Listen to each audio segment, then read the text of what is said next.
Welcome back. You're watching Taking Stock. We spoke to Sanjay Dutt about the market fundamentals. What about technical investments? Narayan now joins in from Growth Avenue. Good to have you on the show.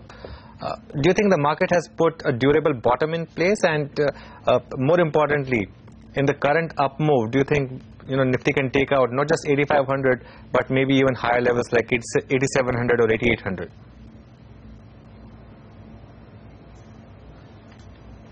Well, given the kind of situations that we have had until end of June, it would seem that the market has managed to price in most of the negatives. Even if you see what is the situation as we go into this Greek referendum, the markets have actually closed near the highs, right, for both Bank Nifty as well as Nifty. Highs, that is relatively speaking, from the recent low.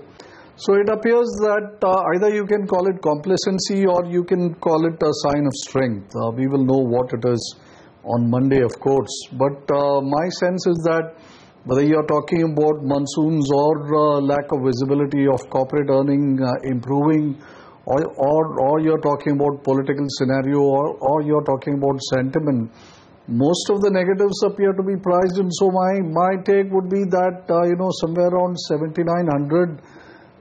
We have certainly created a very decent bottom, which would then mean that if you take a usual yearly range of the Nifty as being about 20% to 25% on an average across many years, and the simple arithmetic would be to add about 20% to the bottom of the year, which would be somewhere around 7980, and we can arrive at a figure around 95-96. I think the 95-96 target is certainly up for grabs till the year is out, maybe December. But speaking more immediately, I think if we are above 8,500 on Monday, I would most certainly be looking for about 8,650. Okay, so 8650 is the first target, and then 95, 96 by the end of the year. I think everyone will take that with both hands. But CK, hi, welcome to the show. What about individual stocks? It's been a good week for the market. What are you recommending investors to buy for the slightly longer term next week? Well, I think private sector banks are poised pretty decently, and we had some good news flow, at least by way of announcements, for public sector banks.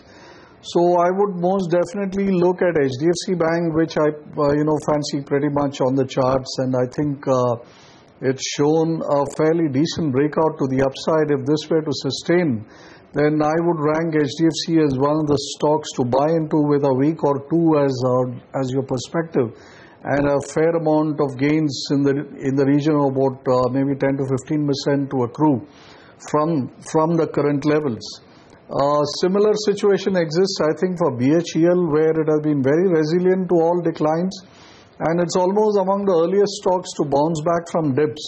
And during the last couple of sessions, we have seen it move fairly decisively past the recent swing highs and supply points near 254.55 and close somewhere around 57.5 on the futures and slightly higher on the cash.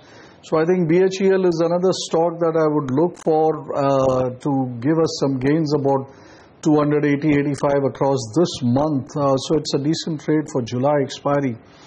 From the PSU banks, maybe I would be inclined to pick something like a Union Bank, which I think has the best strength among the PSU banking stocks. So that's another one which has moved up pretty well towards the close of about 161 is where we have finished. Stop loss on this is pretty well defined and nearby, somewhere around 155. So I would venture a buy onto that stock, expecting a rise of about maybe 10% across next week. Okay, CK, what about a stock like Eicher Motors, which kept making new highs, but on Friday had a decent correction? Well, see, in stocks like Eicher, Page and Bosch and such like, which have all similar movements, the only thing of note is that until proved otherwise, and that point to prove otherwise is very, very far away, we have to take every reaction as being a micro trend or a kind of contra trend reaction. So all we need to do is wait for this particular contra trend reaction to complete. And when it stages a reversal, which you can track on the charts by way of using something as simple and arcane as a trend line or even a small time moving average, I think as soon as it gets back into its trend, it becomes a buy again. So it's just the fear of heights which keeps people away from such stocks, but the only way to play them is to look at the long-term trends which are resolutely up and then understand that any contra trend is only a correction which is giving people an entry into the stock. So all you need to do is track the end of the contra trend, which can be done with simple tools. And as soon as that signal is up and running on the charts, it's time to get back in. So I would use the same approach for iShares at whatever point of time. Okay, before we let you go then, you spoke about the private sector banks that you're recommending and you briefly touched upon some mid-cap banks as well. But anything else in the mid-cap space that you're recommending now to either long-term investors or to traders? Well, I think Arvind Mills has been trading pretty well. The news flow on it has been good.